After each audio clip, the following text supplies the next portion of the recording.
오늘은 도면에 글자 쓰는 방법에 대해서 설명을 할 건데요. 명령어는 많지 않아요. 스타일이라는 명령어가 있고 텍스트하고 m텍스트가 있습니다.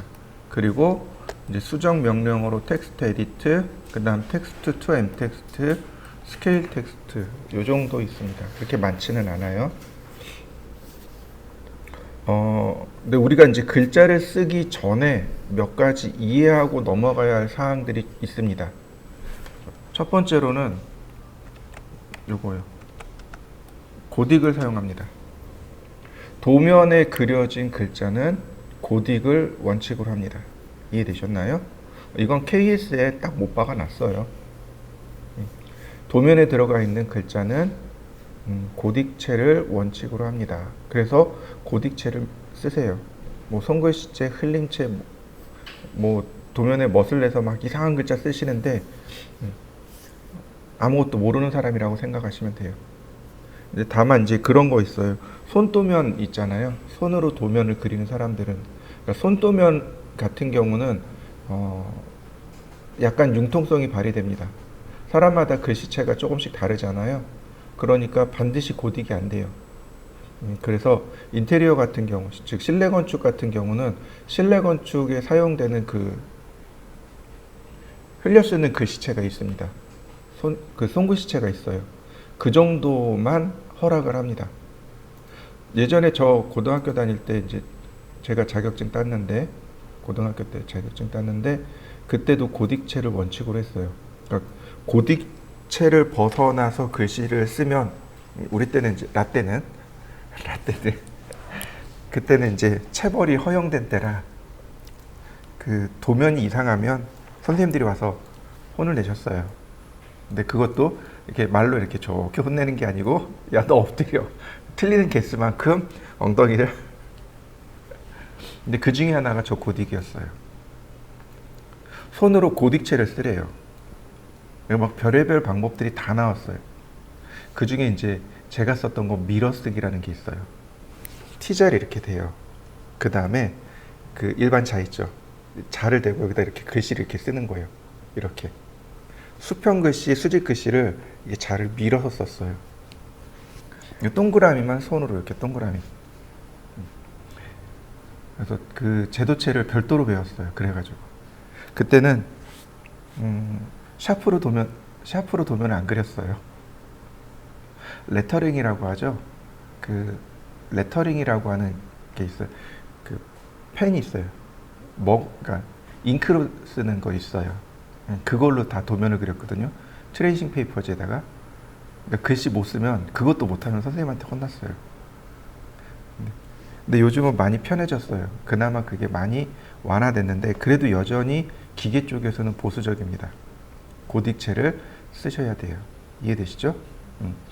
근데 이제 인테리어 쪽이나 이쪽에 들어가면은 나중에 보시면은 글씨체가 되게 화려해요. 되게 화려한 도면들이 많습니다. 근데 그건 이제 원칙을 무시했다라고 받아들이시면 돼요. 아, 이 사람은 원칙을 무시하고 도면을 그렸구나라고 받아들이시면 돼요. 원칙은 고딕체를 씁니다. 이유는 가독성을 높이기 위해서입니다. 한글 같은 경우 가독성이 가장 높은 서체가 고딕입니다. 디자인에 가장 근접한 서체가 고딕이에요.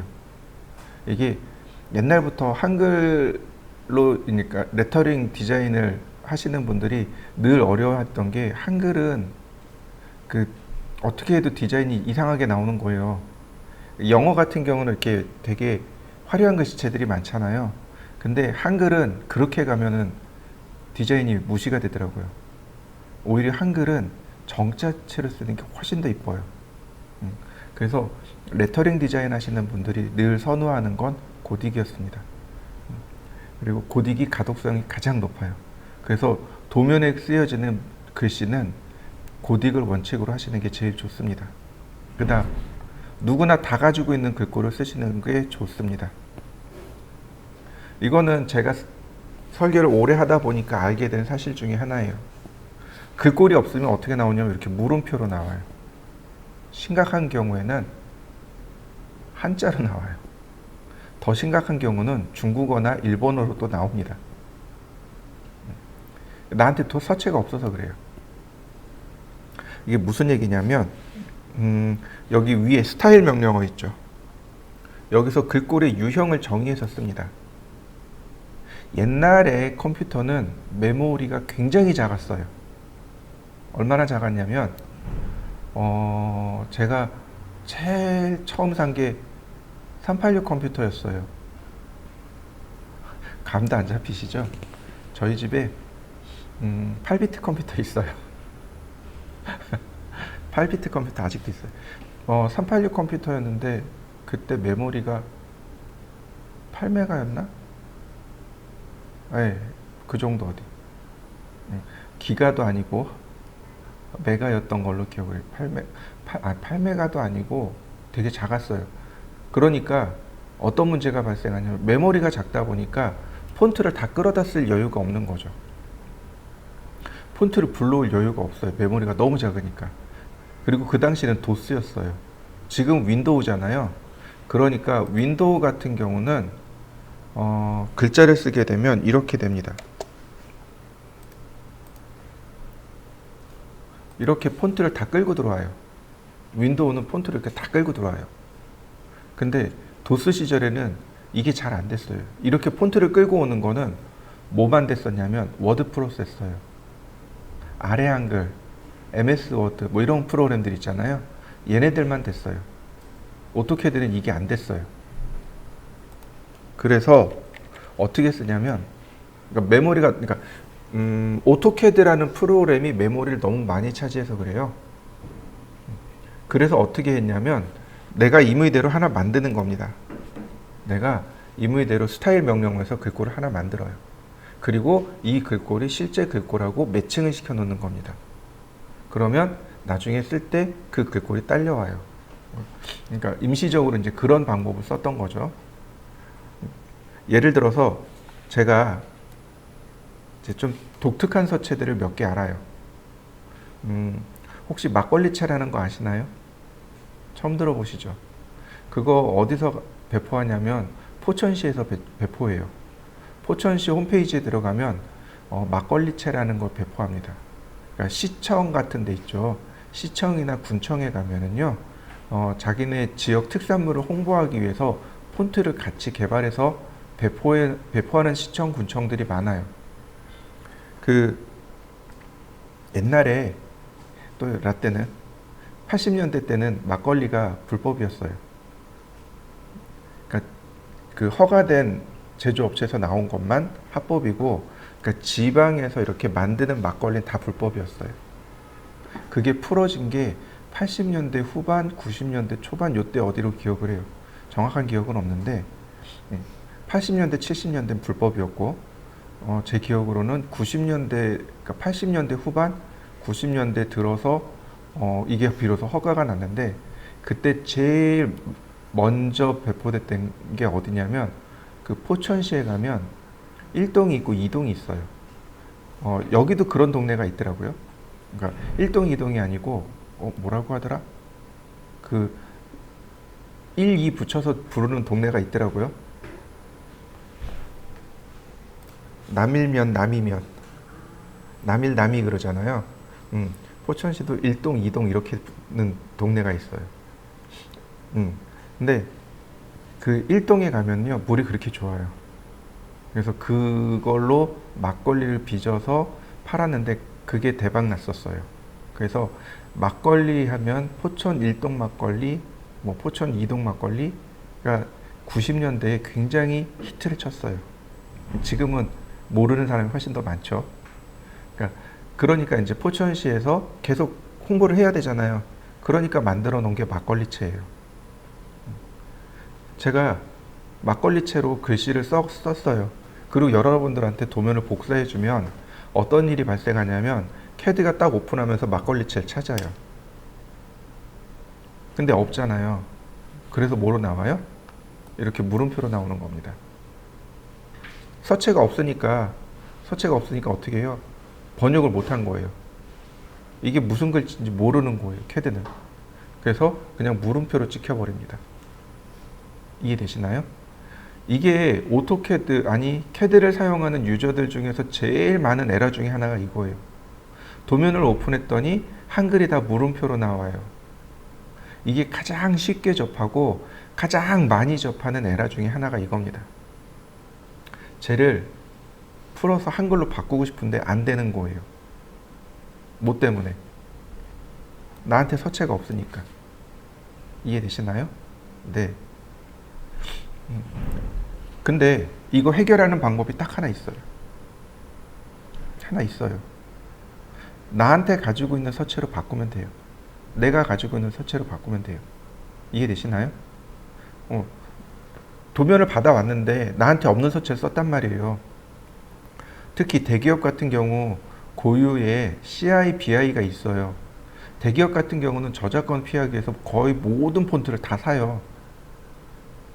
저작권 위배되면 큰일 나니까 벌금 세게 맞으니까 아예 그런 거 다 계약을 해서 쓴단 말이죠. 근데 소기업으로 내려갈수록 어때요? 그렇게 못한단 말이죠. 그러니까 대기업 도면 받으면 맨날 이렇게 문자가 이렇게 물음표로 깨져서 나와요. 거기는 고유의 CI가 있고 BI가 있으니까 우리는 없거든요. 그러니까 서체가 없는 거죠. 처음에는 어떻게 했냐면 이거 무슨 서체 썼어요? 한글이 안 나와요? 그쪽은 이제 아씨 니네 이런 것도 못해 이런 느낌인 거죠. 근데 어느 날 제가 풀었어요. 요령이 있더라고요. 보니까 요령 꼭 풀어서 썼어요. 그랬더니 이제 그쪽에서 연락이 없네. 누군가 실력 있는 놈이 하나 있나 보네. 이제 이러고 넘어가더라고요. 그 뒤로 저희 협력사에서 이제 우리 협력사들 이제 기사들이 있을 거 아니에요. 도면에 다 물음표로 나오면 다 저한테 오는 거예요. 이거 도면 한글로 나와요. 이게 한글이 아니고 다 물음표로 나와요. 한자로 나와요. 이거 어떻게 해요? 그러면 이제 시간 내서 그걸 다 풀어줘요. 또 그러면 이제 그날 점심은 공짜죠. 점심만 공짜겠어요? 술도 많이 얻어 먹었어요. 근데 원리는 되게 간단해요. 원리는 정말 쉽습니다. 나한테 있는 서체로 바꿔주면 돼요. 쉽게 얘기해서 여기 누구나 다 가지고 있는 서체로 바꿔버리면 돼요. 이해되시나요? 그러면 저한테도 있고 여러분들한테도 있고 저희 집에도 있고 여러분들 집에도 있는 서체가 있어요. 뭘까요?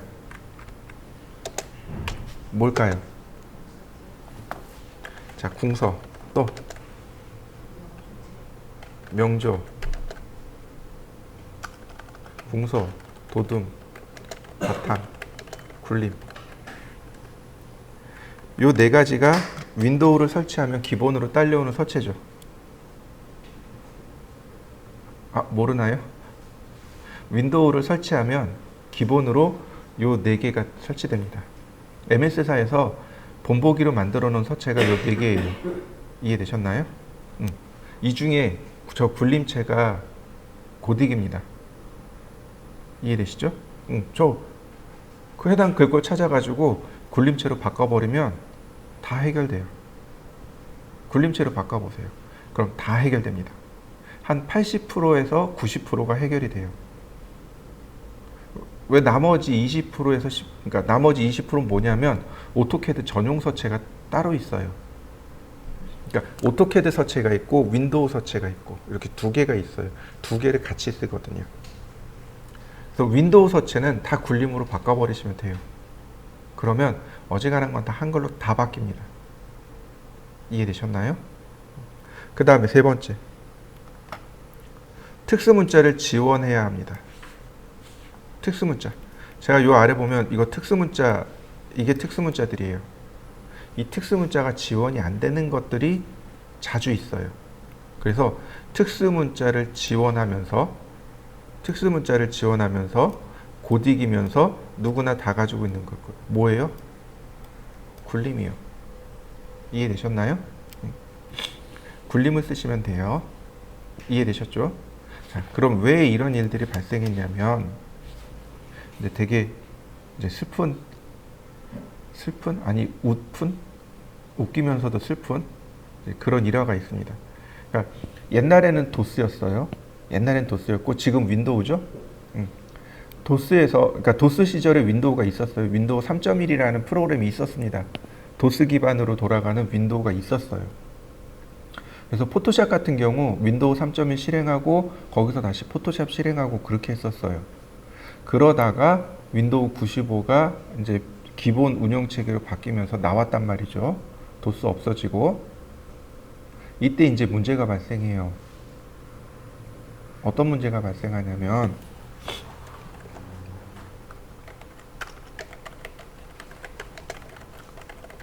이렇게 조합형하고 완성형이 문제가 됩니다. 한글을 표현하는 방법이 조합형이 있고 완성형이 있습니다. 무슨 얘기냐면 기역에 아에 니은을 조합하면 간이 되는 거죠. 그죠? 기역에 이에 미음을 하면 김이 되듯이 이렇게 한글을 자음, 모음, 자음을 조합해서 한글 한자를 만들어내는 거, 이걸 조합형이라고 합니다. 근데 이 조합형이 프로그램이 어려워요. 간단하지 않습니다. 그리고 완성형은 뭐냐면 여기에 리스트가 있는 거예요. 리스트가 있는 거예요. 가, 갸, 거, 겨, 고, 교, 구, 규 이런 식으로 해서 그 자음, 모음이 있는 한 글자들을 다 배치해 놓는 거예요. 그리고 입력된 글자와 여기 배치되어 있는 조건표라고 그러죠. 조건표에 있는 글자와 비교해서 있으면 보여주고 없으면 안 보여주고. 이게 완성형이에요. 뭐가 쉬울까요? 프로그래밍. 완성형이 쉬워요. 근데 완성형이 쉬운데 문제는 뭐예요? 이게 다 있어야 돼요. 다 있어야 돼요. 데이터가 있어야 돼요. 생각보다 우리 한글 자음, 모음, 자음 이거 해놓는 게 생각보다 많아요. 생각보다 많아요. 엄청 많아요. 생각보다. MS가 선택한 건 뭘까요? 우리가 요청한 건 조합형이고 MS의 선택은 완성형입니다. MS가 완성형으로 나왔어요. 그래서 한동안 아래 한글에서 MS 조롱하는 그 광고도 있었어요. 너네 이런 것도 안 되잖아. 광고도 있었어요. 근데 어쨌든 이게 이제 우리 현실인 거죠. 조합형으로 나와야 되는데 완성형으로 나왔다는 거죠. 그럼 뭐가 문제냐면 다시 설명하죠. 자, 완성형으로 프로그램이 나왔어요. 가, 갸, 거, 교, 고, 교 이걸 다 만들어 놔야 되죠. 그죠? 그러면 그렇게 해서 폰트 하나 개발하는데 얼마나 걸릴까요? 95년 당시로 따져봅시다. 95년 당시로. 폰트 하나 개발하는데 어느 정도의 시간이 걸렸을까요?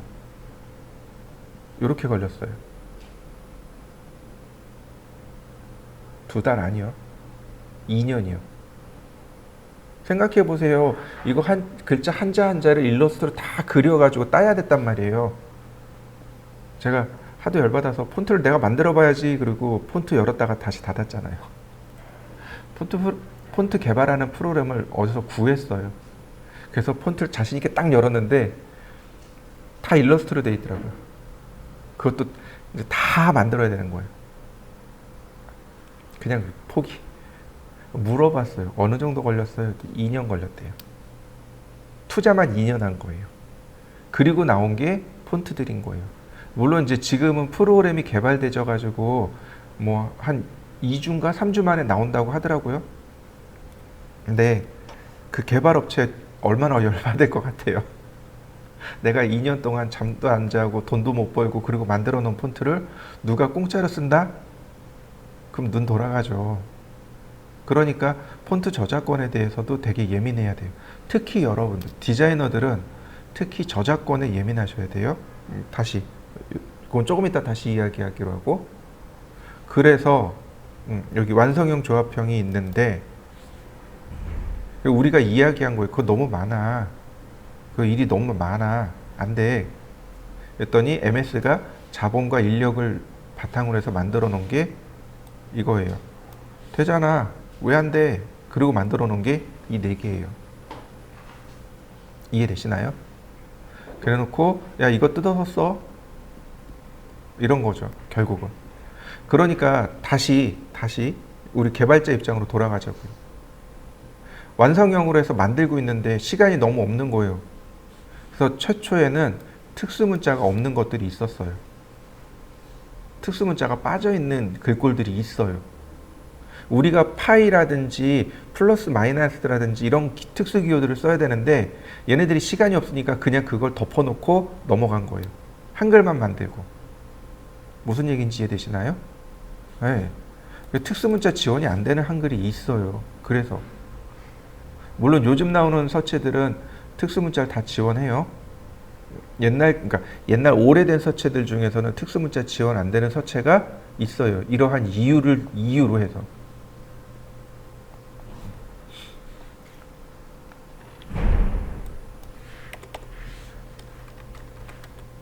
근데 이 중에 그래서 누구나 다 가지고 있고 특수문자도 지원하고 고딕인 게 그래서 굴림이라는 거예요. 그래서 MS에서 나온 게 대부분 다 이런 특징들을 다 가지고 있어요. 물론 우리나라 서체들도 이런 특성들을 다 가지고 있기는 합니다. 자, 이해되시죠? 자, 그래서 저는 가급적이면 굴림체 쓰세요. 물론 이제 그러니까 회사 들어가면 이제 글꼴을 강조하기 위해서 그 두꺼운 서체들이 있어요. 그 고딕 서체들 중에 볼드 성향을 지닌 서체들이 있어요. 그런 서체들을 자주 써요. 근데 종종 특수문자가 지원 안 되는 서체들도 나오고, 그 다음에 이제 문제는 뭐냐면 여러분들은 디자이너잖아요. 그러니까 뭐에 유념하셔야 되냐면 저작권에 유념하셔야 돼요. 자, 여기 제가 적어 드릴게요. 저작권이요. 저작권에 유의하셔야 됩니다. 저작권이 언제 위배될까요? 저작권이 언제 문제가 생길까요?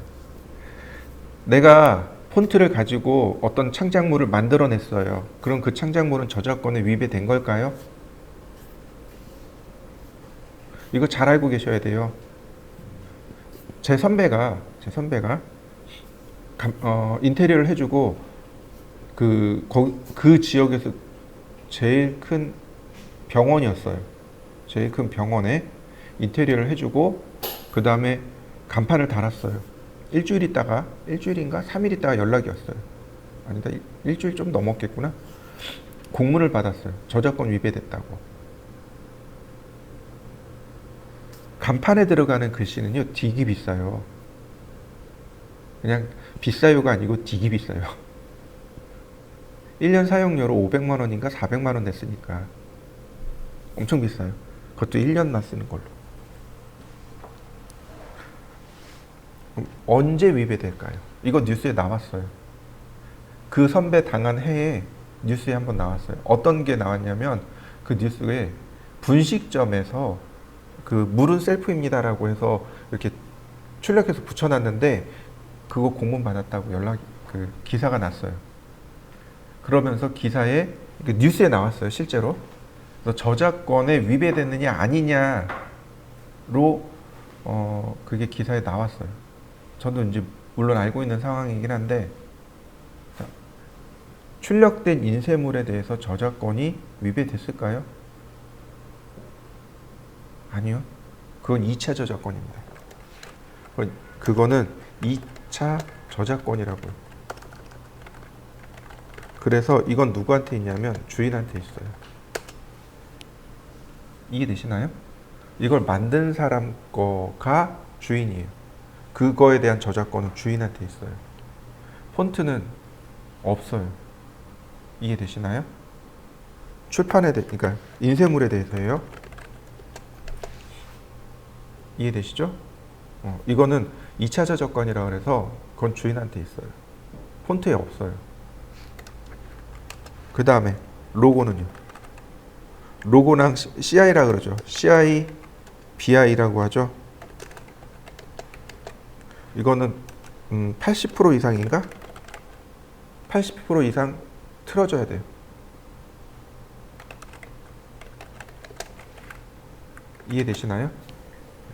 여러분들이 이제 나가면은 로고도 만들기도 해요. 근데 서체가 이쁘니까 그 서체를 그대로 갖다 쓰는 경향들이 많아요. 그거 100% 걸려요. 100% 걸립니다. 그 서체에서 뭐 꼬부라진다든지 꺾어진다든지 원이라든지 이런 게 80% 이상 달라야 돼요. 그 서체를 가져 다 깨놓고 그걸 다 바꿔야 돼요. 80% 이상 달라야 저작권에 걸리지 않아요. CIBI는 되게 예민해요. 간판도 마찬가지예요. 이해되시죠? 그럼 이 폰트 저작권은 언제 나오냐면 다운로드 할 때. 이해되시나요? 내가 해당 폰트를 불법으로 다운로드 할 때 저작권 위배가 나와요. 그걸 가지고 어떤 창작 활동을 했어요? 그건 저작권의 위배가 안 돼요. 무슨 얘기인지 이해되시나요? 불법으로 다운로드 할 때. 이때 저작권 위반이 발생해요. 근데 대체적으로 이걸 잘 몰라요. 잘 몰라요. 그래서 상담이 오면 뭐라고 하냐면 응답하지 마세요. 응대하지 마세요. 라고 이야기를 해줘요. 이제 이런 상황이 있으니까 굳이 응대하지 않아도 되거든요. 근데 이미 응대 다 끝내놓고 연락 와요. 전화 다 해놓고 야, 나 이런 일이 있었는데 어떻게? 응대하지 마세요. 응? 이미 전화했는데 그때는 이제 답이 없어요. 내 모든 정보가 다 노출이 됐기 때문에 이땐 답이 없어요. 특히 법무법인을 상대로 해서 우리가 이길 가능성은 없어요. 그때는 무조건 사야 돼요. 그래서 이야기를 해요. 그래서 1차적으로는 공문 날라오면 보고 찢어버리세요. 응대하지 마세요. 근데 이제 이 사람들도 법무법인도 되게 웃긴 게 그걸 받는 날 쫓아와요. 받는 날 쫓아와요. 그럼 이제 우리 뭐라 그래요? 담당자 해외로 출국해서 한 몇 개월 있다 들어오는데요. 담당자 없어요. 우리 그런 거 안 써요. 그러면 이제 일단 돌아가요. 근데 법무법인 끼면 일단은 그런 거죠. 일단 사놔야 돼요. 이런 게 한두 번 발생하면 일단 사놔야 돼요. 근데 이제 그 간판 같은 경우는 말이 완전 달라지니까 특히 여러분들 간판 만들어야 되잖아요. 사야 돼요. 프로그램 사야 돼요. 소프트웨어 사야 됩니다. 그래서 그런 일이 발생하기 전에 미리 여러분들이 예방을 해놔야 돼요. 저작권이 없는 서체, 그러니까 저작권이 없는 게 없죠, 사실은. 근데 저작권을 열어둔 서체들이 있어요. 나눔 고딕 같은 거 있잖아요. 그죠? 나눔 고딕은 상업용으로 쓰세요. 우리가 그거 허락해 드릴게요 라고 하는 서체들이 있어요. 나눔 고딕이라든지 그런 서체들이 있습니다. 그런 서체 쓰세요. 이해되시죠? 그러니까 저 같은 경우도 이제 홈페이지를 만들어 봤고 저희 와이프 같은 경우도 카탈로그나 브로셔 작업을 해요. 첫 번째로 저작권이 없는 서체들, 그러니까 저작권을 이렇게 열어둔 서체들 있죠. 이런 것들을 위주로 작업을 해요. 그러니까 제가 만든 홈페이지나 혹은 와이프가 만든 카탈로그나 브로셔에서는 문제가 생긴 적이 없어요. 다 누군가가 만들어 놓은 데서 거기서 다 문제가 생겨요. 이게 제일 중요해요. 결국은 그 선배 샀어요. 형님 그거 답 없어요. 사시는 게 좋겠습니다. 그냥 알았다. 근데 이제 거기다 단서를 붙이죠. 좀 여러 군데 견적 받아서 싼 데서 사세요. 근데 이제 폰트 판매하는 회사들이 그렇게 많지는 않죠. 그러니까 저 같은 경우도 그래서 그런 업체를 하나 끼고 있어요. 소프트웨어 업체 하나, 대형 소프트웨어를 판매하는 업체를 하나 끼고 있어요. 거기 과장 때부터 이렇게 쭉 같이 커온 거기 부장님이 한 분 계세요. 그래서 그분이랑 그러니까 1년에 한두 번씩은 연락해요. 프로그램 뭐 있어요? 폰트 뭐 있어요? 있는데요. 근데 저한테 주지 마시고 다이렉트로 연락하세요. 왜냐면 저한테 왔다 이렇게 가면 마진이 조금씩 붙잖아요. 그러니까 다이렉트로 붙으세요. 제가 빠질 테니까. 그러면 이분 실적으로 들어가니까 대신에 싸게 해주세요. 그러니까 이거는 캐드도 마찬가지예요. 캐드도 똑같이 불법을 쓴단 말이에요. 캐드 불법 쓰는데 많아요. 아직도 많아요. 그럼 이제 법무법인에서 연락이 와요. 공문이 딱 가요. 이거 가까운 회사도 몇 번 당했어요. 저한테 연락이 와요. 공문 왔는데 응대하지 마세요.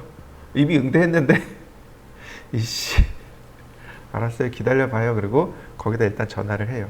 그 부장님한테 연락해서 캐드가 LT가 제일 싸요. LT, 라이트 버전이. 그러니까 오토캐드가 있으면 오토캐드 LT가 있어요. 이렇게 예전에는 오토캐드가 한 450만 원 정도 했으면 얘는 한 120만 원 정도 했어요. 근데 뭐가 차이가 있냐면 얘는 3D가 안 돼요. 얘는 3D가 안 됐어요. 그리고 이제 플러그인이라고 해요. 플러그인이 안 돼요. 그러니까 말 그대로 2D 설계용 프로그램인 거죠. 근데 거기도 뭐 플러그인 안 쓰니까 이제 굳이 이제 그럴 필요 없죠. 비싼 거 캐드 살 필요가 없으니까 이제 전화해서 물어봐요. LT 얼마나 해요? 나 아는 업체가 이만저만한데 LT 한 카피나 두 카피 거기다 팔아주세요. 그러면 이제 가요. 사요. 한 카피, 두 카피 사요.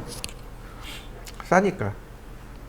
두 카피 해봤자 240만 원밖에 안 하잖아요. 그죠? 그러니까 이제 한두 카피 사요. 그리고 누가 응대하냐면 여기 팔았던 여기도 이제 법무법인이 있겠죠. 이 법무법인에서 저쪽 법무법인으로 전화가 가요. 우리 거래처야 연락하지 마. 이렇게요. 그러면 이쪽 거래처에서 웃기지 마. 아니야 우리 거래처 맞아. 그리고 여기서 시리얼 번호랑 이렇게 다 날아가요. 이제 그러면 이제 서로 둘이 싸워요. 우리가 해야 될 거래처인데 니네가 왜 껴들어. 웃기지 마. 우리한테 연락 와서 우리가 팔았어. 근데 이제 오토캐드도 이제 파는 방법들이 많아요. 중간에 이제 거기서 못 팔게 이제 서로 이런 것들이 많으니까 못 팔게 그 걸어버리는 경우들이 있는데 이제 그런 거 이제 무시하고 일단 그렇게 해서 급한 불 다 끄고 넘어가는 거죠. 그래서 가급적이면 캐드 같은 경우 이제 법무법인에서 연락 가는 경우 되게 많아요. 그래서 한 카피 정도는 정품으로 준비하시는 게 좋고요. 그 다음에 또 하나가 캐디안이라는 프로그램이 있어요.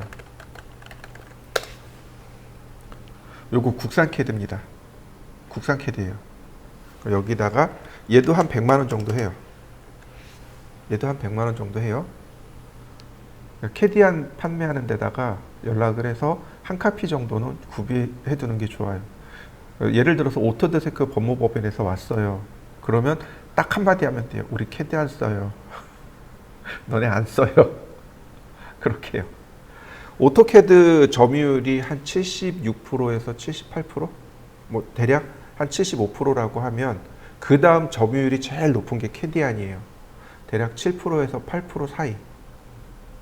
그러니까 그 한마디면 끝나요. 우리 캐디안 써요. 니네 안 써요. 그러면 깔끔하게 물러납니다. 그러니까 미리 정품을 미리 준비해 두세요. 그래 놓고 쓰시면 돼요. 자, 이해되시죠? 저작권에 대해서. 그러니까 저작권은 되게 중요해요. 그 회사가 살기도 하고 망하기도 하는 게 저작권입니다. 그러니까 여러분들 폰트를 쓰실 때, 그 다음 이미지 쓰실 때, 프로그램 쓰실 때 저작권은 꼭 주의해서 쓰셔야 됩니다. 자, 그 다음 여기 보시면 우리가 쓰는 게 윈도우 폰트가 있고 오토캐드 폰트가 있어요. 캐드 폰트가 있고 윈도우 폰트가 있습니다. 이렇게 TTF, FON으로 끝나는 거, 확장자가 TTF로 끝나는 거 트루타입 폰트라고 합니다. 요거는 아무리 확대해도 글자가 안 깨져요. 그래서 보통 트루타입 폰트, TTF 쓴다고, 그러니까 트루타입 폰트라고 해요. 트루타입 폰트를 쓰시는 게 좋습니다. 요런 폰트들은 여기다가 복사해 놓으시면 돼요. C 드라이브에 윈도우에 폰트라는 폴더가 있습니다. 그 다음에 뭐뭐뭐뭐.shx라고 하는 폰트가 있습니다. 여기요. 프로그램 파일에 오토데스크에 오토캐드, 여기가 이제 프로그램 버전이에요. 프로그램 버전이고 여기 폰트라고 하는 폴더가 있습니다. 이해되시죠? 여기다 복사해 놓으시면 됩니다. 자, 그 다음 여기 나오네요. 도면에 폰트 에러가 나면 일반 윈도우 폰트는 뭐로 바꾸라고요? 굴림으로. 근데 SHX가 있어요. 얘는 이제 빅폰트라고 합니다. 빅폰트라고 해요. 보통 우리가 프로그램적으로 뭐라고 이야기하냐면 영어 소문자 있죠. 영어 소문자가 2바이트 그러니까 2바이트라고 합니다. 글자 한자가 2바이트, 2바이트를 소모하는데 SHX가 4바이트를 소모한다 그랬나? 네. 그래서 빅폰트라고 하는 겁니다. 폰트가 크다라고 해서. 이런 경우는 WH로 시작하는 폰트가 있습니다. WH로 시작하는 파일이 있어요. 요거로 바꾸면 다 해결됩니다. 이해되셨나요? 아까 요건 제가 설명드렸죠? 굴림으로 바꾸면 된다고? 근데 오토캐드 서체는 WH 뭐뭐뭐뭐.shx로 끝나는 파일들이 있어요. 파일 시작명이 파일명이 WH로 시작하고 끝나는 게 확장자가 SHX로 끝나는 게 있습니다. 이게 한글 지원 오토캐드 파일입니다. 한글을 지원하는 오토캐드 파일이에요. 이건 이따가 다시 설명드리고요. 자, 그 다음에 글자의 크기는 요거는 이렇게요. 1.5mm에서 대략 3mm 정도 주시면 돼요. 작은 글자가 1.5에서 3mm 정도 주시면 되고 곱하기 2 하세요. 곱하기 2. 이해되시나요? 중간 글씨, 큰 글씨 있죠? 여기다 곱하기 2 하시면 돼요. 아니면 이렇게 배수로 이렇게 커지셔도 되고. 이해되셨나요? 네. 자, 저 같은 경우는 보통 2mm를 써요. 2mm를 써요. 그러면 중간 글씨는 4mm, 그 다음에 큰 글씨는 6mm 이렇게 되겠죠. 자, 이해되셨나요? 369, 뭐 26, 246 이런 식으로요. 근데 이 글자를 쓰실 때는요, 주의할 게 있습니다. 너무 작은 글씨 쓰지 마세요. 예를 들어서 글자가 1.5부터 허락을 해요. 1.5mm 쓰잖아요. 그럼 현장에 있는 분들이 되게 싫어해요. 왜 싫어하냐면 현장에 있는 분들이 작업 반장님들이 많잖아요. 그죠? 작업 반장님들이 젊은 사람이 아니에요. 물론 요즘은 젊은 분들이 작업 반장님을 하시는 경우도 많은데 작업 반장님들이 연세가 대부분 많으세요. 특히 목수들 같은 경우, 목공팀 같은 경우는 작업 반장님들이 연세들이 많으셔요. 예전에 제가 근무할 때는 60대 초반 그분들이 작업 반장님들을 하셨어요. 일명 오야지라고 하죠. 그분들이 계셨어요. 이제 그분들이 이제 몇 팀을 이렇게 쭉 거느리고 다니세요. 팀을 거느리고 다니세요. 그리고 현장 가서 이렇게 가르쳐주고 뭐 빠지고 이런 것들을 하셨어요. 이분들이 일을 하시는데 잘 생각해 보세요.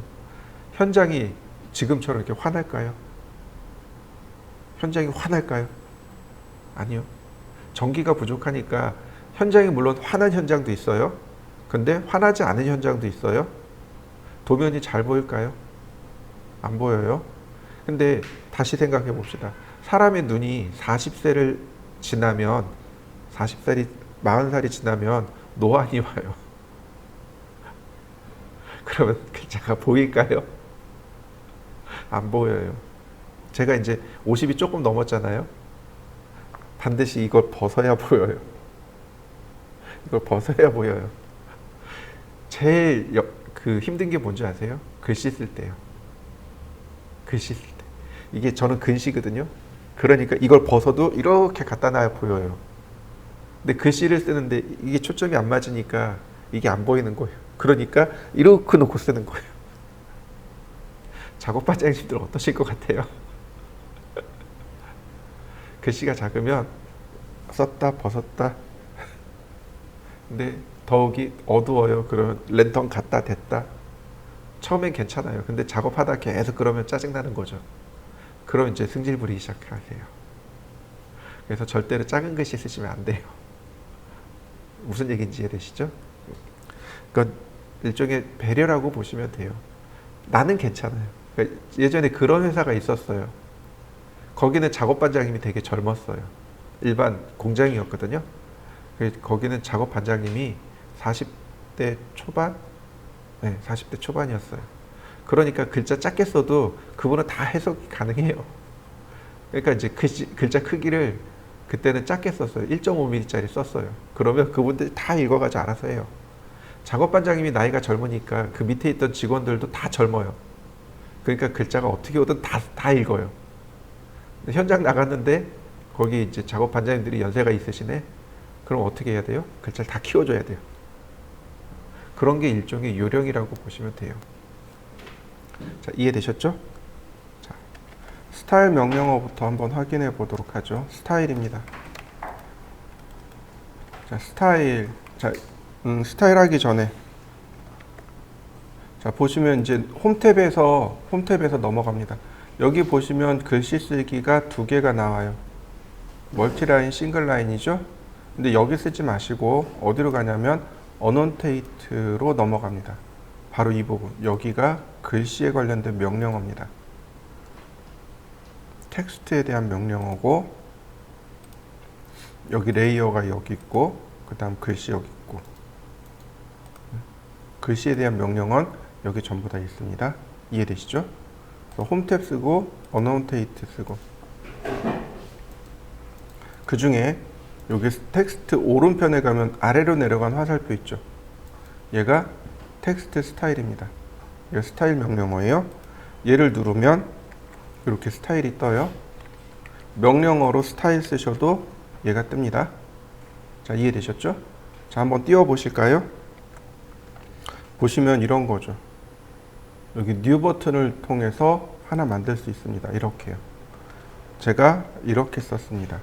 HG라고 썼어요. 무슨 뜻일 것 같아요? 생각보다 실무에서 많이 씁니다. 한글이요. 한글의 H, 글의 G. 한글. 한글이란 뜻이에요. 자, 오케이. 그러면 여기 스타일 만들어진 거 보이시죠? 누르고 그 다음에 여기 폰트를 연결하는 겁니다. 이때 우리가 주의할 게 있어요. 이거 알파벳 순입니다. 위로 올리면 골뱅이가 붙은 한글이 나오죠. 이건 쓰시면 안 돼요. 골뱅이가 붙은 건 세로 쓰기입니다. 이해되셨나요? 아주 옛날엔 세로 쓰기 했죠. 세로 쓰기입니다. 세로 쓰기. 그러니까 골뱅이가 붙은 건 쓰시면 안 되고, 그럼 어디로 가느냐? 이렇게 밑으로 내려가면 됩니다. Z자 밑에 보시면 굴림체 있고, 궁서체 있고, 나눔 고딕 있고, 맑은 고딕 있고. 자, 골뱅이가 없는 글꼴이 Z자 아래에 있습니다. 이해되시나요?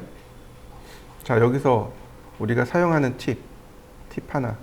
이건 라인 타입에서도 쓸 수 있고, 그 다음 여기 폰트에서도 쓸 수 있는데, 알파벳을 눌러보세요. A. 그럼 A자 첫 번째 단어에 가는 거 보이시나요? C. 그럼 C의 첫 번째.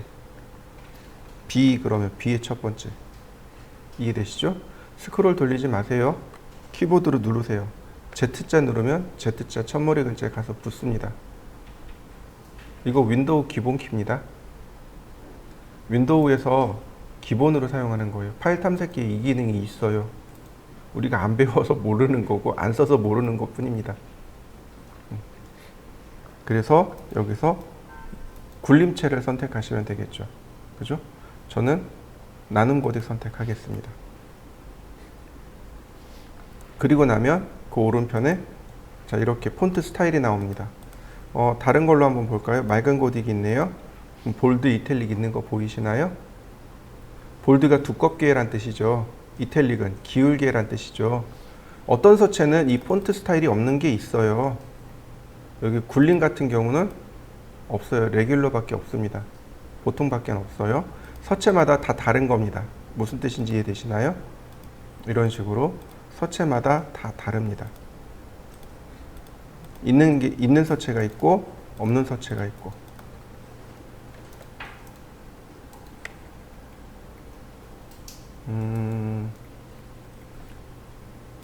자, 보세요.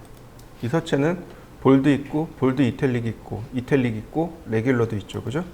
서체마다 이걸 지원해주는 서체가 있고, 지원하지 않는 서체가 있고.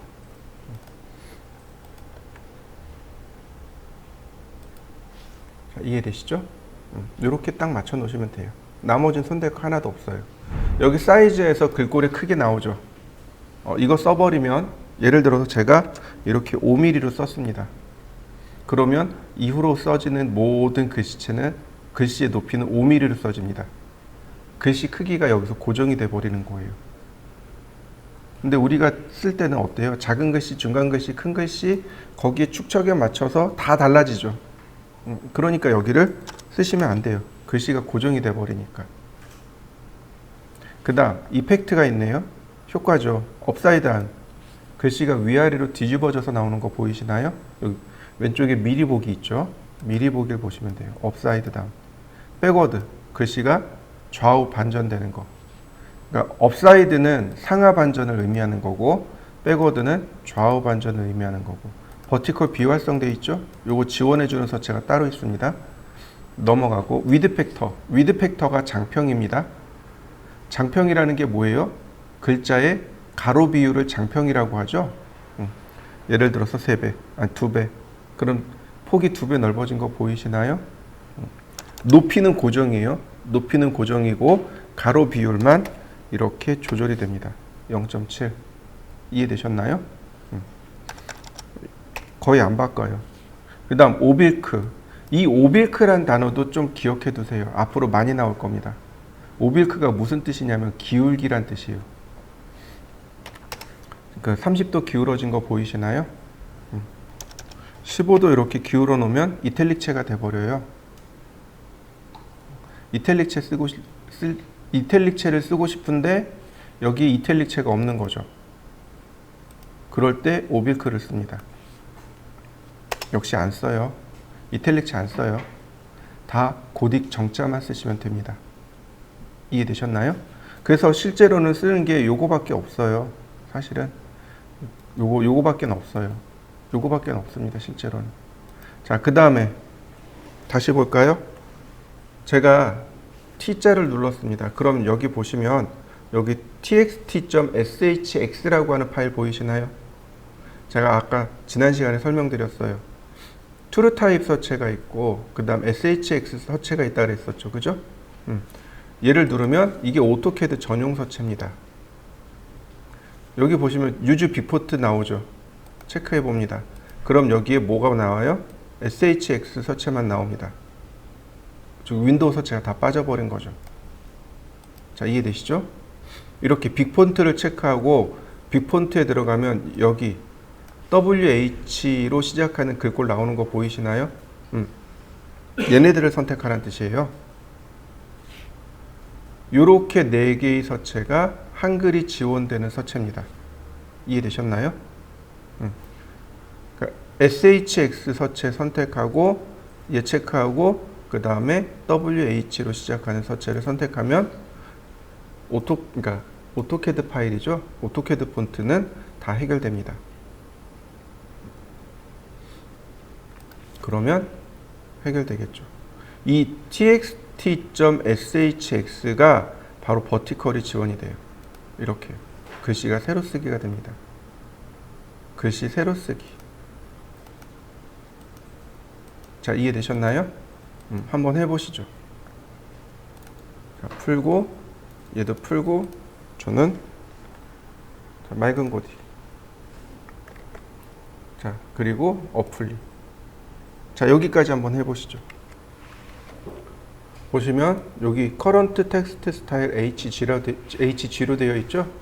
네, 이렇게 선택한 다음에 Set Current 누르면 이렇게 Current 스타일이 바뀌게 됩니다. 내가 작업하는 스타일이 되는 거죠. 자, 그 다음 Close. 상관없어요. 여기서 바꿀 수 있습니다. 여기서 얼마든지 바꿀 수 있어요.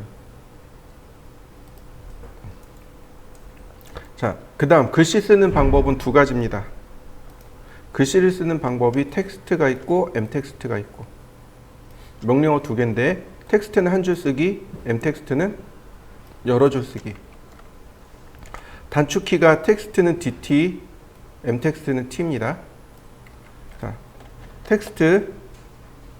그럼 잘 여기를 읽어보셔야 돼요.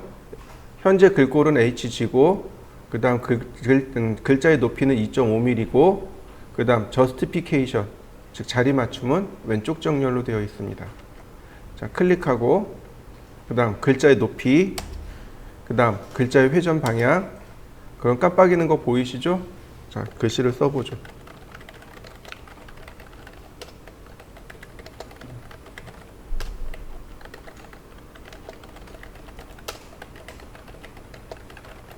어떤가요? 글자가 여러 줄 써지나요? 한 줄만 써지나요? 여러 줄 써지나요? 여러 줄 써지죠. 자, 엔터. 그 다음에 한 번 줄 바꿈 됐죠? 다시 한 번 엔터. 그러면 명령어가 끝납니다.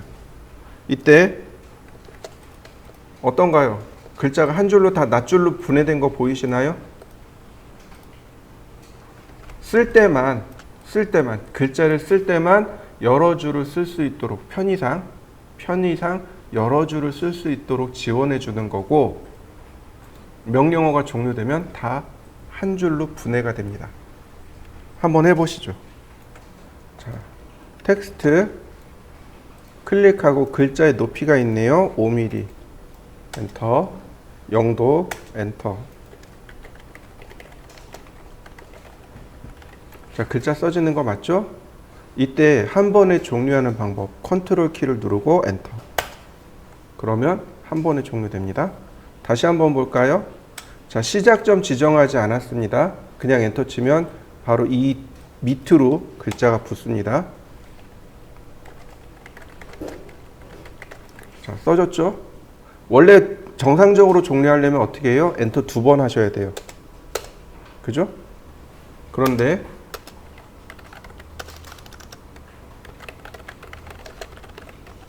그 다음에 컨트롤 키를 누르고 그리고 엔터. 그럼 한 번에 종료됩니다. 한번 해보시죠. 텍스트 시작점 지정하고 글자 높이 5mm, 그 다음 각도 45도. 글자가 써지는 거 보이시나요? 근데 어떻게 되어 있나요?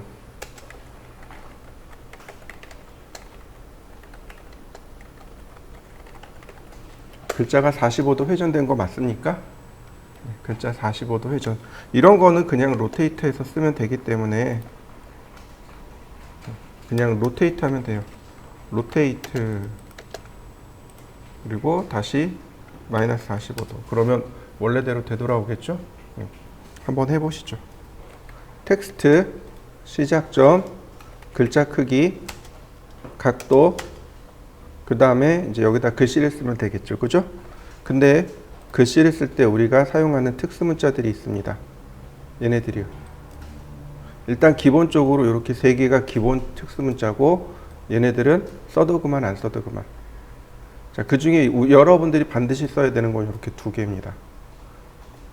지름 표시할 때 쓰는 파이 기호, 그 다음에 각도 표시할 때 쓰는 디그리 기호. 공차는 많이 안 쓰니까 이건 기계 쪽에서 많이 쓰죠. 이렇게 크게 세 개. 근데 어떻게 쓰시냐면 이렇게 쓰시면 돼요. %% C를 누르시면 돼요. 자, 예를 들어서 원의 지름이 그 다음에 %%, 그 다음에 알파벳으로 C를 쓰게 되면 자동으로 이렇게 바뀝니다.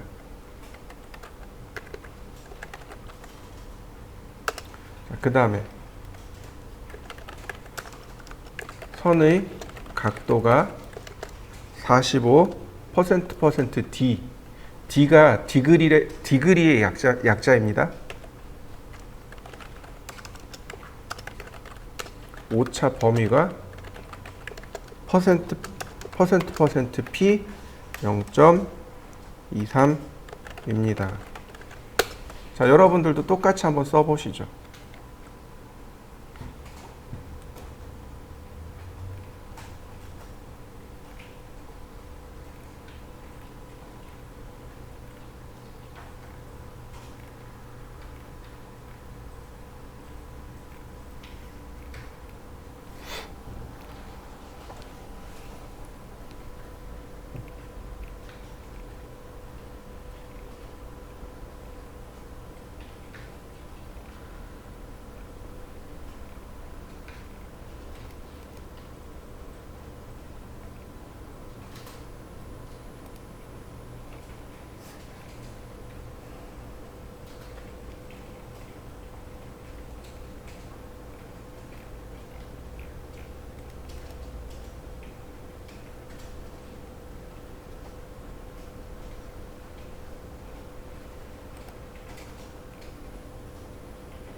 자, 다시 또 볼까요? 똑같이 쓸 건데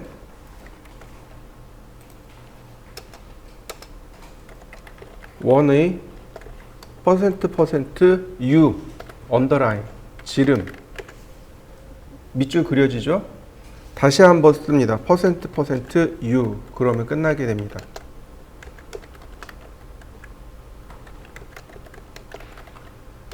자, 다시 선의 이번에 %% 오버라인 윗줄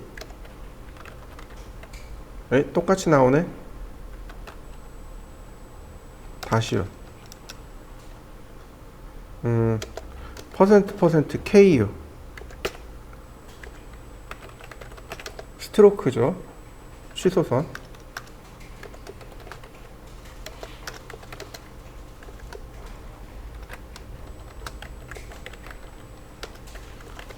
자, 그 다음에 오차 %O 윗줄 그려진 거 보이시나요? 자, 다시 한번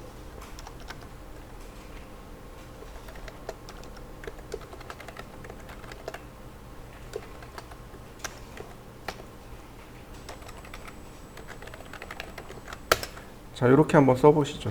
밑줄 그려진 거고 윗줄이 그려진 겁니다.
자, 다시 또 볼까요? 뭐 글자는 크게 문제 없을 것 같고요. 자, 이번에는 다시. 자, 이번엔 justification, 자리 맞춤이요. 눌러보면 왼쪽, 가운데, 오른쪽 이렇게 있네요. 센터 맞춤으로 바꿔볼까요? 자, 위치 2.5mm 똑같이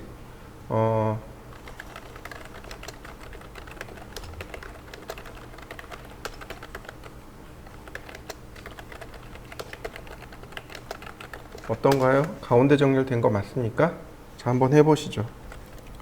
자, 텍스트 justify 오른쪽 정렬.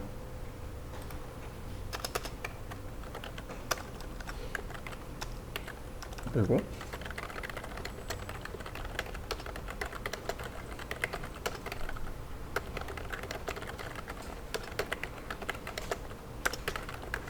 자, 어떤가요? 오른쪽으로 정렬된 거 보이시죠? 자, 한번 해보시죠. 자, 그 다음 텍스트 justify. 여기 우리가 기본적으로 쓰는 건 left, center, right지만 여기 middle이라는 게 하나 더 있습니다. 이 middle이요. middle이 중간이란 뜻입니다. 자, 똑같아요. 센터랑 똑같습니다.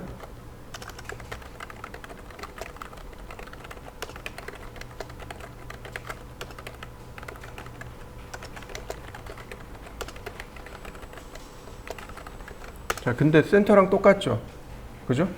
근데 차이점이 있습니다. 자, 얘 이동하고 이렇게 이동했습니다. 자, 차이점을 보여드릴게요. 차이점 찾으셨나요? 그립의 위치요. 센터는 여기 있죠. 근데 미들은 어딨나요? 여기 있죠. 이해되시나요? 센터는 글자의 기준선의 중간에 있고 미들은 글자 전체의 중간, 높이의 중간. 이해되셨나요? 그러니까 이게 차이가 여기서 나요. 이렇게요. 표를 그릴 때 차이가 납니다. 옵셋 8mm. 그 다음 자, 옵셋 20mm 트림. 자, 제가 여기다 이렇게 대각선으로 선을 그렸습니다. 텍스트 justification center. 여기 미드 포인트에다 제가 그렸습니다. 자, 날짜. 다시 justification. 이번엔 미드 포인트. 날짜. 자, 글씨를 지우고 나니까 차이점 확실히 비교되죠? 자, 한번 해보시죠. 미들로 글씨를 써보시고 저처럼 표를 그려서 한번 써보세요. 자, 글자 높이, 그러니까 표의 높이는 이렇게 됩니다.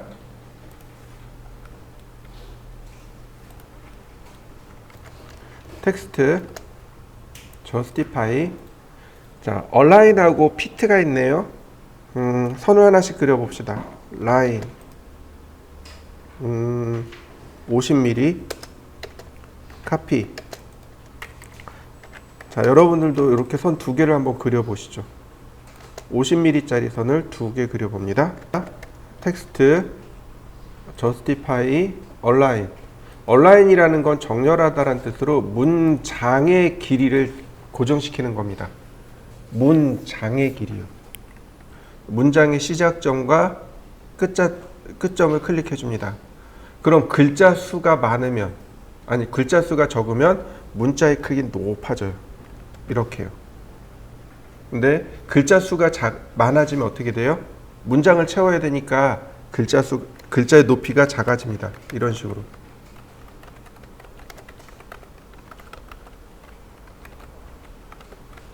이런 식으로요. 이해되시나요? 자, 근데 그거에 비해서 justify fit는 뭐냐면 높이까지 고정하는 겁니다. 문장의 길이를 지정하고 높이를 지정해 주면 돼요. 글자의 높이 2.5mm. 그럼 뭐가 바뀌냐면 장평이 바뀝니다. 이런 식으로. 글자의 수에 따라서 장평이 자동으로 조절이 됩니다.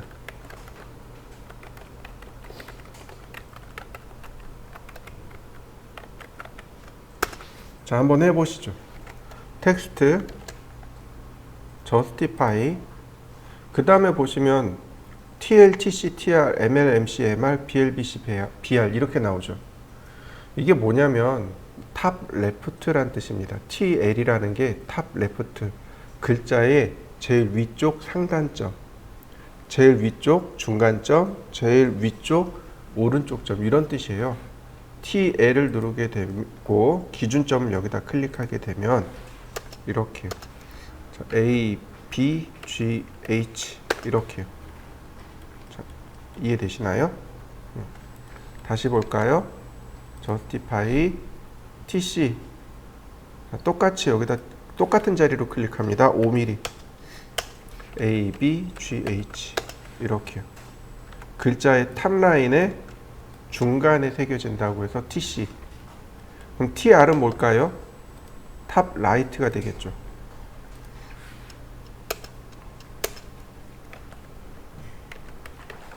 자, 이해되셨나요?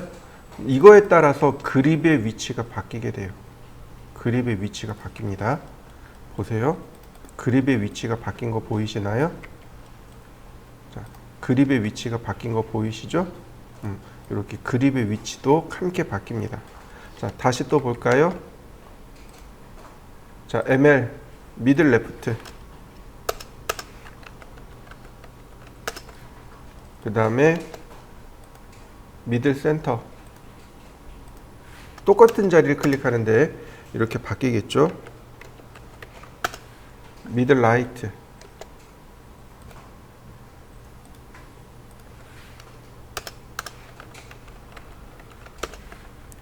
자, 다시요. 자, 바텀 레프트. 그 다음 바텀 센터.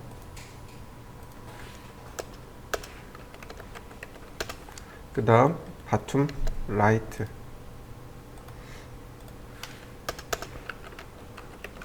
자, 이해되셨나요? 자, 이렇게 9개 한번 써보시죠. 여기서 우리가 체크를 해야 될 게 하나 있어요.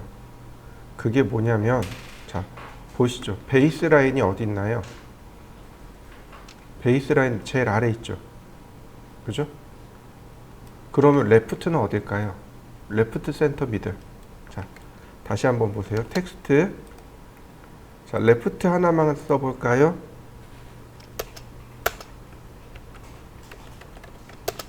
보이시나요? 레프트, 센터, 라이트입니다. 이해되시죠? 글자의 제일 아래줄 여기에 레프트, 센터, 미들이 아니, 레프트, 센터, 라이트가 존재하는 거고, 근데 이렇게 영어 소문자는 이렇게 G자처럼 밑으로 내려간 글자들이 있죠. 보통은 요 선을 뭐라고 부르냐면 베이스 라인이라고 부릅니다. 문자에서 글자에서 기준선이라는 게 존재를 해요. 그게 레프트, 센터, 라이트가 존재합니다. 거기에 기준선에.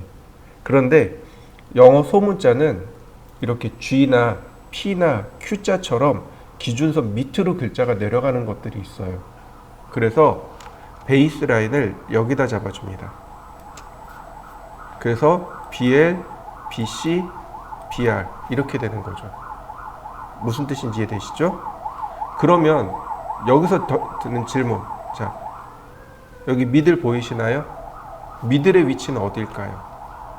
이 탑라인과 베이스 라인의 중간에 잡혀 있는 거 보이시나요? 여기가 미들 레프트, 미들 센터, 미들 라이트입니다. 이해되셨나요? 그런데 미들은 달라요. 미들의 위치는 달라요. 자, 봅니다. 텍스트, justify, 미들입니다. 자, 미드 포인트.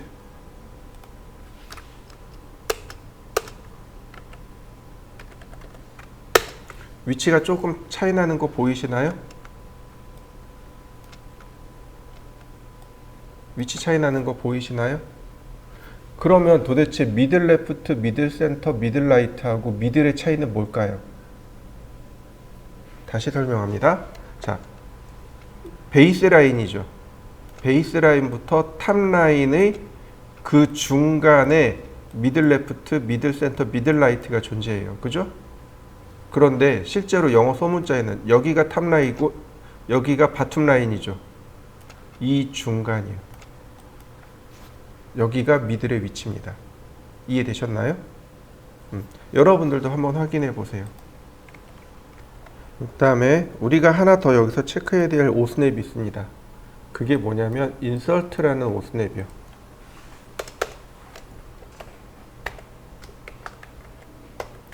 인서트 삽입점이요. 오스냅 중에 삽입점이라는 오스냅이 있습니다. 이게 문자하고 블럭에 해당하는 오스냅인데 여기 보시면은 자, 제가 얘를 여기 지웠어요. 라인을 그릴 거예요. 자, 인설트 여기 있네요. 그리고 갖다 대면 찾아지는 거 보이시나요? 자, 여기가 미들 라인이고 다시 인서트 여기 중간점 찾아지는 거 보이시나요? 이렇게 이해되셨나요? 한번 해보시죠. 자, 이번에는 m텍스트를 한번 해보도록 하죠. m텍스트는 여러 줄 쓰기예요. m텍스트는 여러 줄 쓰기입니다. 자, m텍스트 그리고 영역을 이렇게 지정하시면 됩니다. 그러면 해당 영역 안에 글자가 자동으로 이렇게 써집니다.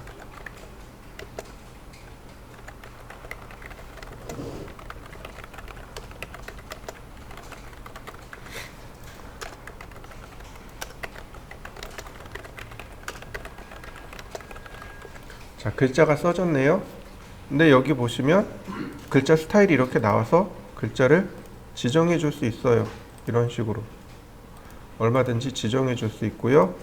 자, 그 다음 글자 크기도 내가 여기서 지정해 줄 수 있습니다. 글자 크기 줄어드는 거 보이시죠? 그런데 우리가 오해하는 게 자주 있습니다. 글자 크기가 몇 개 없네요. 왜 그럴까요? 왜 여기 글자 크기가 몇 개 없을까요? 글자 크기는 우리가 마음대로 조절해서 써야 돼요. 그죠? 3, 예를 들어서 2, 4, 6 이렇게 쓴다라고 내가 결정을 했어요. 그럼 축척이 100분의 1입니다. 그러면 200, 400, 600 써야죠. 그죠? 근데 똑같은 거지만 내가 80분의 1로 쓰고 싶어요. 그러면 또 내용이 달라지겠죠. 그러니까 여기는 빈칸인 게 맞아요. 그럼 여기 나와 있는 건 뭘까요? 1, 2.5, 5는 뭘까요? 내가 썼던 거예요. 내가 작업하다면서 썼던 것들이 여기 나오는 겁니다. 이해되셨나요? 작업하면서 썼던 것들이에요. 그 다음에 예를 들어서 여기서도 직접적으로 글씨를 바꿀 수 있습니다. 볼드 줄 수도 있고 이탈릭 줄 수도 있고 언더라인, 오버라인, 취소줄 이런 식으로 다 줄 수 있고 심지어 모두 바꿀 수 있어요. 이렇게 색상도 여기서 바꿀 수 있습니다. 자, 그 다음에 저스티피케이션에서 자리 맞춤도 이렇게 쉽게 맞출 수 있고요.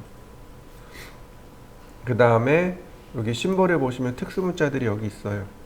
그러면 특수문자 들어간 거 보이시나요?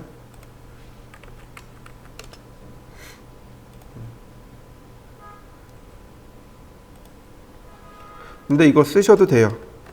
직접 써도 특수문자 들어갑니다. 자, 맨 끝에 OK 또는 컨트롤 엔터.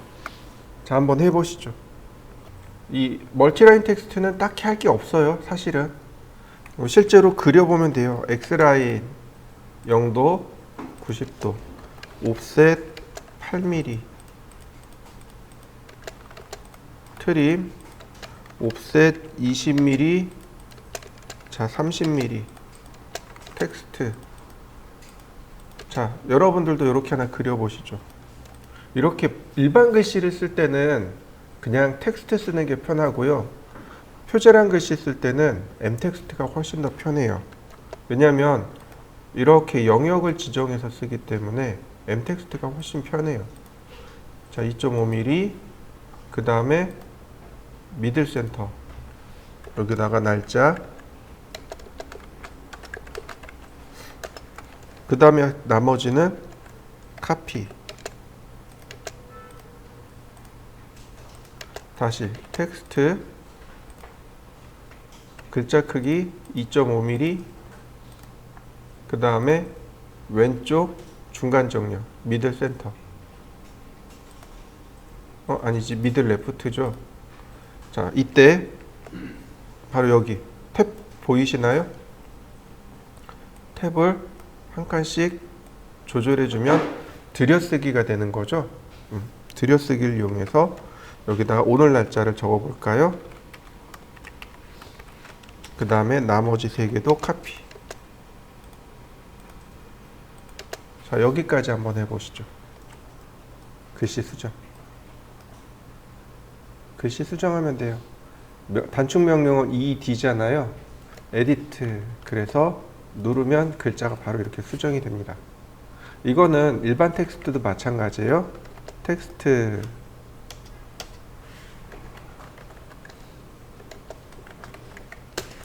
자, 근데 에디트 그러면 글자가 이렇게 수정이 돼요. 수정된 거 맞죠? 그러면 에디트로 여기다가 수정을 해보죠. 도면의 이름, 그 다음에 도면의 번호 수정된 거 보이시죠?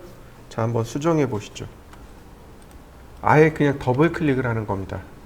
문자를 더블 클릭하면 수정이 돼요. 수정된 거 맞죠? 다시 볼까요? 더블 클릭합니다. 수정되는 거 맞나요? 자, 도번.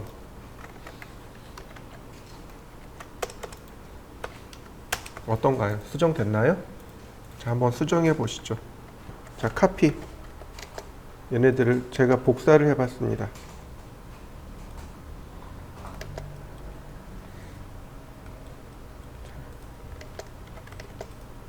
도명, 도번,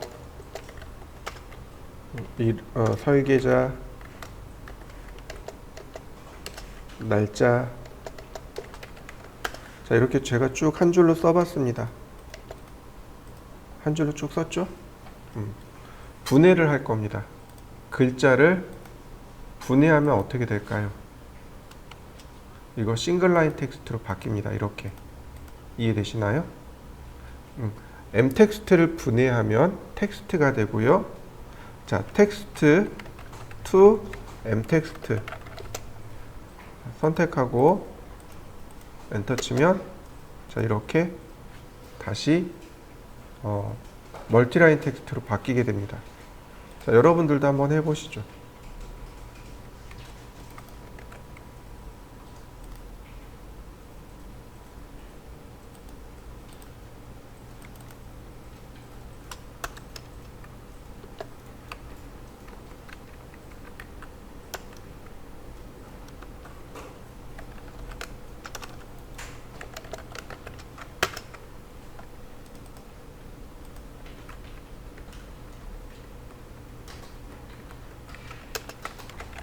텍스트 to M텍스트 선택하고 엔터. 그러면 이렇게 M텍스트로 바뀌는 거 이해되시죠? 자, 또 하나 스케일로 키울 수 있어요.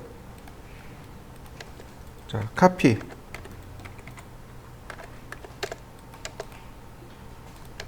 자, 스케일로 2배. 그럼 2배 커진 거 보이시나요? 자, 근데 얘는 조금 달라요. 자, 여기 보시면 스케일 텍스트라는 게 있습니다. 스케일 텍스트. 스케일 텍스트 선택하고 엔터. 자, 여기 이그지스팅 누르시면 돼요. 여기가 뭐냐면 글자가 커지는 위치요. 글자가 어디를 기준으로 해서 커질 거냐라고 하는 글자의 커지는 위치고, 이그지스팅을 누르면 기존에 있는 거요 라는 뜻입니다. 기존에 얘가 있는 거 그대로 커지겠습니다. 그 다음에 여기다가 글자의 크기를 넣으면 돼요. 아이고, 2.5mm 오히려 작아진 거 보이시죠? 다시 한번 볼까요? existing 글자의 크기를 10mm로 바꿔주세요. mm로 이야기하는 겁니다. 2.5mm로 바꿔주세요. 그러면 글자의 크기가 이와 같이 여기 글자의 크기가 2.5mm로 바뀌는 것 이해되시나요? 자, 한번 해보시죠. 자,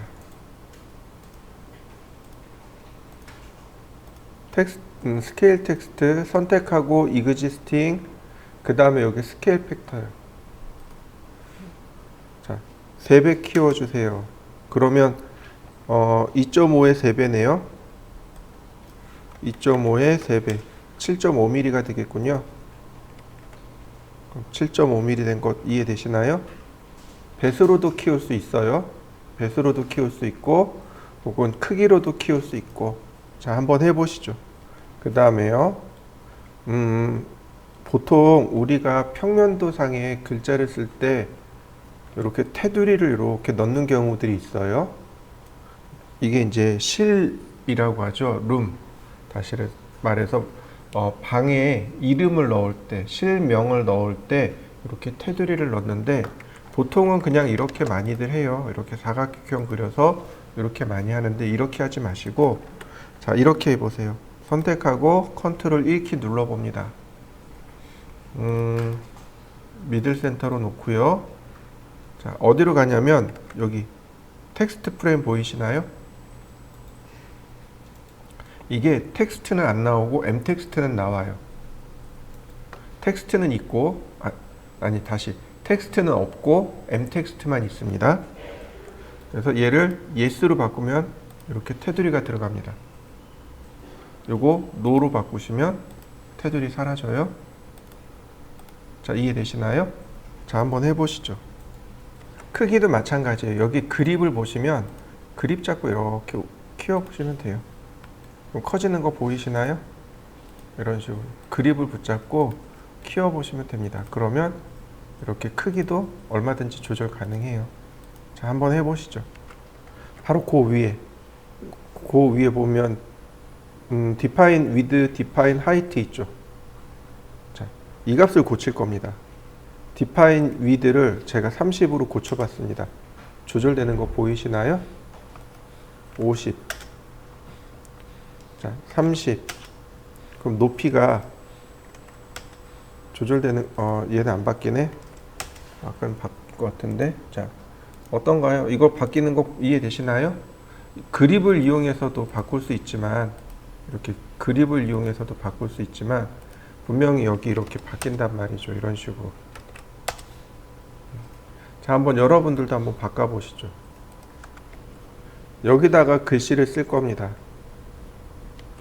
여기다 들어가는 글씨는 대략 중간 정도 크기의 글씨. 그러니까 예를 들어서 저희가 2, 4, 6을 쓴다라고 하면 4mm짜리겠죠. 그죠? 자, 다시 볼까요? A4에다가 그릴 겁니다. A4에다가. 자, 그러면 여기서부터 여기까지 크기가 14,000이에요. 14,000 곱하기 2 나누기 297. 그러면 100분의 1 나오는 거 보이시죠? 자, 렉탱글 골뱅이 297,210 옵셋 10mm 스케일 100배. 그러면 100배 커진 거 이해되시나요? 여기다가 중간에다 이렇게 맞춰주시면 되는 거죠. 이런 식으로. 그러면 맞춰진 거 이해되시죠? 자, 이해되셨나요? 그럼 여기다가 글자를 써야 돼요. 여기다 이제 글자 써야 돼요. 1대 100도면이죠. 그죠? 축척은 1대 100입니다. 글자 크기는 2, 4, 6을 쓸 거예요. 이해되셨나요? 그러면 얼마로 바뀌어요? 축척을 대비하면 200, 400, 그리고 600으로 바뀌어야 됩니다. 이해되셨나요? 원래 글자 크기에 곱하기 축척을 하는 겁니다. 다시 말하면 여기 글자 크기에 여기다가 곱하기 축척을 하는 겁니다. 그래서 글자 크기가 만들어지는 거예요. 자, 봅니다. 텍스트 여기서부터 여기까지 글자 크기가 얼마로 되라고요? 400으로 되라고요. 커요. 그냥 무시합니다. 그 다음 Z, 저는 맑은 고딕. 여기가 거실이죠. 커요, 그죠? 그냥 무시. 근데 글자 크기는 어떤가요? 적당히 만들어진 거 보이시나요?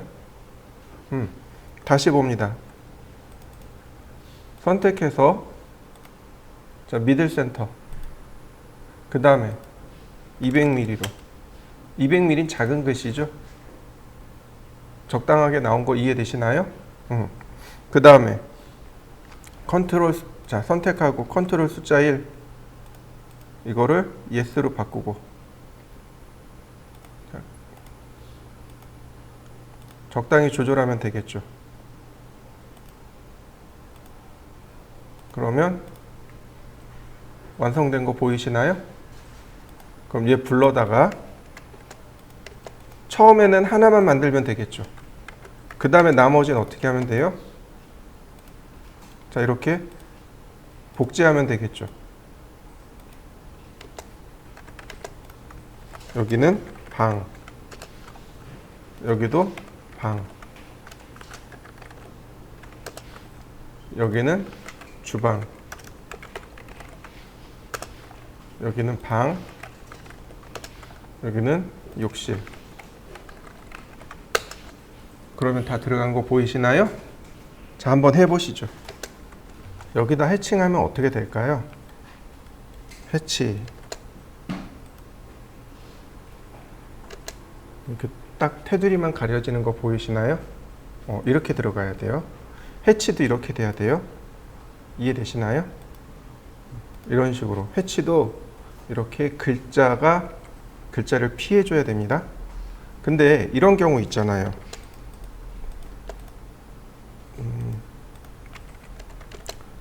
이렇게 해치를 먼저 했어요.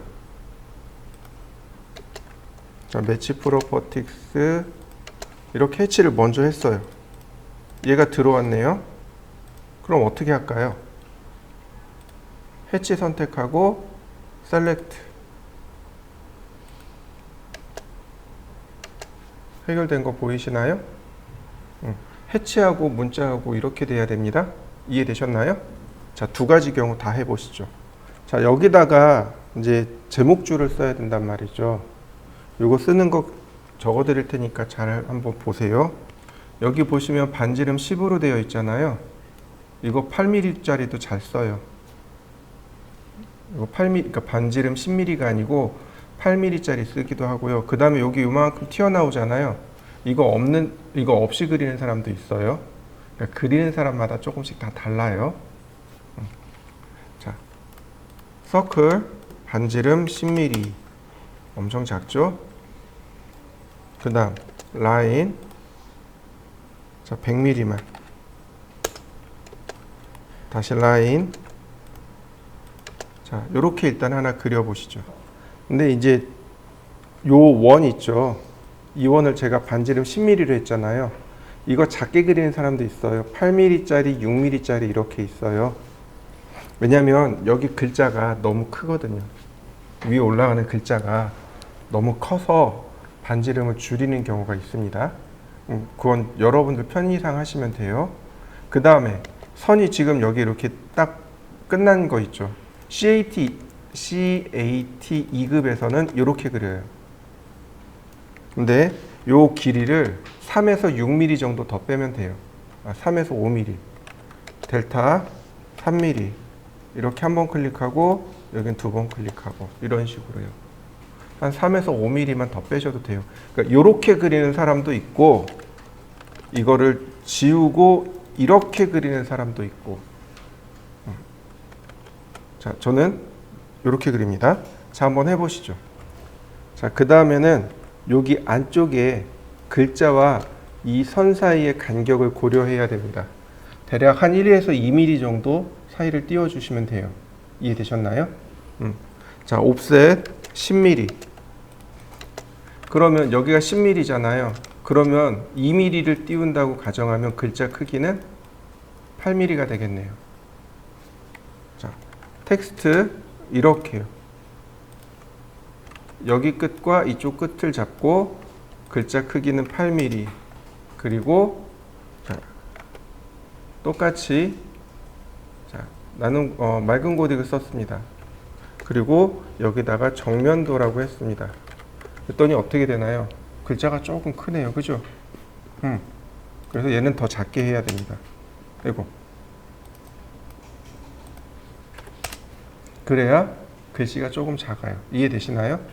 우리가 8mm라고 하더라도 뭐 10mm라고 하더라도 글자가 정확하게 10mm로 떨어지진 않아요. 조금 더 큰 것도 있고 조금 더 작은 것도 있고 그렇습니다. 그래서 이걸 잘 보고 쓰셔야 돼요. 자, 이렇게 했으면 얘 이제 지워도 되겠네요. 자, 한번 해보시죠. 이 아래쪽 글자의 크기를 2.5mm 쓸 거예요. 여기 사이 간격이 2mm니까 한 5mm 띄면 되겠네요. 옵셋 5mm. 텍스트 똑같이 이렇게 쓰는데 이번에는 저스티피케이션이 달라집니다. 바텀 라이트로 이 끝쪽으로 이 선 끝에를 기준으로 합니다. 이해되셨나요? 자, 그대로 쓰시면 될 것 같아요. 똑같이 글자 크기 맞추고 여기다가 스케일 대문자로 쓰세요. 스케일 1대 100. 자, 그 다음에 얘 지우면 모양 된 거 이해되시나요? 자, 한번 그려보시죠. 자, 근데 얘가 1대1로 그린 거잖아요. 그죠? 그래서 스케일, 미드포인트, 그리고 100배를 키워야만 문제 해결이 되는 거죠. 이렇게요. 100배를 키워야만 자, 여기에 이렇게 나오는 거죠. 이해되셨나요? 스케일로 100배를 키워주시면 됩니다. 자, 한번 해보시죠.